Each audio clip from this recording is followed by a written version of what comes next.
دور ایک گاؤں میں ایک کسان رہتا تھا جس کا نام نواز تھا۔ وہ بہت ظالم اور سخت دل انسان تھا۔ اسے کسی جانور کے درد کا ذرا بھی احساس نہیں تھا۔ اس کے پاس ایک خوبصورت سفید رنگ کا بیل تھا۔ وہ بیل نہایت ہی محنتی اور فرما بردار تھا، مگر نواز ہر وقت اس پر ظلم کرتا رہتا تھا۔ وہ اس پر زیادہ بوجھ لاد دیتا تھا جس سے بیل کو چلنے میں پریشانی ہوتی تھی۔ نواز گرمی ہو یا بارش ہو، بیل کو آرام نہیں کرنے دیتا تھا۔ وہ اسے مارتا، ڈانٹتا اور ضرورت سے زیادہ کام لیتا تھا۔ ایک روز بارش ہوئی اور نواز نے سارا دن اس بیل کو بارش میں کھڑا رکھا، اور بیل بیچارہ چپ چاپ وہاں کھڑا رہا، بے بسی کے عالم میں۔ وہ بیل اکثر رات کو آسمان کے تاروں کو دیکھ کر آزادی کا خواب دیکھتا اور سوچتا کہ کاش وہ اس ظلم سے بچ سکے اور اسے ہمیشہ کے لیے یہاں سے نجات مل جائے۔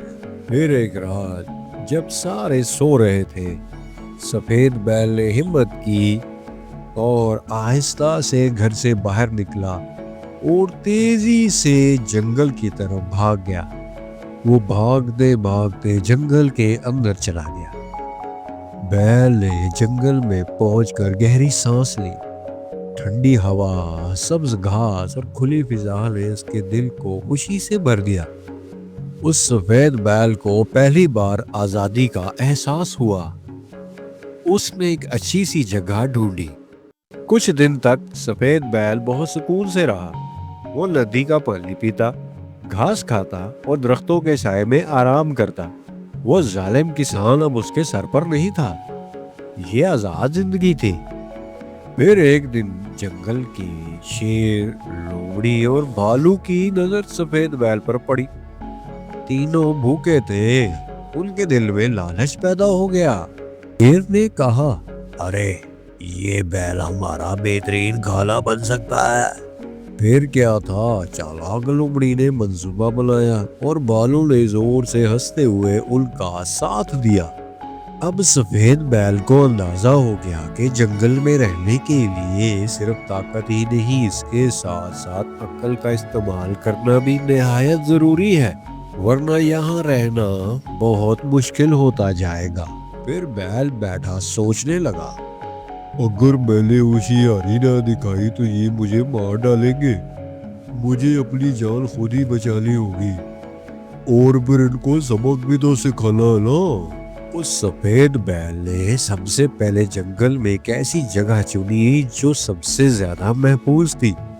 چاروں طرف جھاڑیاں تھی تاکہ دشمن آسانی سے اسے دیکھ نہ سکے۔ وہ لومڑی میٹھی میٹھی باتوں سے بیل کو بلانے آئی، مگر بیل اس کی چالاکی کو سمجھ گیا اور خاموش رہا۔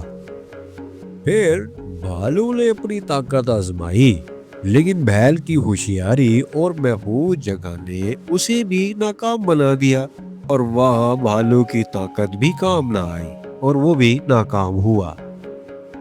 اب تو ہرن، خرگوش اور پرندے سفید بیل کے ساتھ مل کر رہنے لگے۔ وہ سب خوش تھے بیل کے ساتھ، اور اب بیل بھی اکیلا نہیں تھا، اسے کچھ دوست مل گئے تھے۔ شیر، لومڑی اور بھالو کو سمجھ آ گیا کہ ظلم اور لالچ سے کچھ حاصل نہیں ہوتا۔ انہوں نے پھر بیل کا پیچھا چھوڑ دیا اور جنگل کی دوسری جانب بھاگ کھڑے ہوئے۔ ادھر دوسری طرف گاؤں میں نواز بڑا دکھی تھا۔ ایک تو اس کا بیل بھاگ گیا، دوسرا نواز کی کھیتی برباد ہو گئی، کیونکہ ظلم سے کبھی برکت نہیں ملتی۔ وہ اپنی حرکتوں پر پچھتانے لگا، مگر اسے پچھتانے کا کوئی فائدہ نہیں تھا۔ یہ سب اس کے ظلم کا بدلہ تھا جو اسے قدرت نے دیا۔ اب تو سفید بیل جنگل میں خوشی، امن اور آزادی کے ساتھ رہنے لگا۔ جو صبر، عقل اور ہمت سے کام لے وہ ہر مشکل پر قابو پا لیتا ہے۔ بیل دل ہی دل میں یہ سوچ رہا تھا۔ ایک رات سفید بیل اکیلا چٹان کے پاس بیٹھا اپنے پرانے دنوں کو یاد کرنے لگا۔ اسے نواز کے ظلم، مار اور قید کی تکلیفیں یاد آئیں، مگر اب وہ شکر ادا کر رہا تھا کہ وہ ان سب ظلم اور جبر سے آزاد ہو چکا ہے۔ پھر ایک روز جنگل کے جانوروں نے ایک مجلس بلائی۔ سب نے مل کر فیصلہ کیا کہ اب جنگل میں کسی پر ظلم نہیں ہونے دیا جائے گا۔ سفید بیل کو اس کی عقل اور صبر کی وجہ سے عزت دی گئی اور اسے مجلس میں شامل کیا گیا۔ اب سفید بیل صرف عام جانور نہیں تھا، وہ جنگل کے جانوروں کو جنگل کے اصول سکھاتا اور خطرات سے بچنے کے طور طریقے بھی بتاتا تھا۔ سبھی جانور اس کو بڑے غور سے سنتے اور اس سے بہت کچھ سیکھتے تھے۔ پھر ایک دن نواز ایک درخت کے نیچے بیٹھا، اس نے جنگل کی طرف دیکھا اور اسے اپنی غلطیوں کا احساس ہوا۔ اس نے دل ہی دل میں وعدہ کیا کہ اگر کبھی کسی جانور سے واسطہ پڑا تو وہ اب اس پر ظلم نہیں کرے گا۔ پھر وہ اٹھ کر اپنے کھیت کی جانب روانہ ہوا۔ بیل نے ثابت کر دیا کہ خاموشی کمزوری نہیں ہوتی بلکہ بہت بڑی طاقت ہے، اور جو ظلم سہ کر اچھا راستہ چنتا ہے وہی اصل فاتح ہوتا ہے۔ جنگل میں امن قائم ہو گیا اور سفید بیل خوشی سے اپنی زندگی گزارنے لگا۔ تو مجھے امید ہے آپ کو یہ کہانی پسند آئے گی اور آپ نے کچھ سیکھا ہوگا۔ ویڈیو کو لائک، شیئر اور سبسکرائب ضرور کیجیے گا۔ دیکھتے رہیے گا Danial Haider cartoons for kids. ملتے ہیں نیکسٹ ویڈیو میں۔ اللہ حافظ۔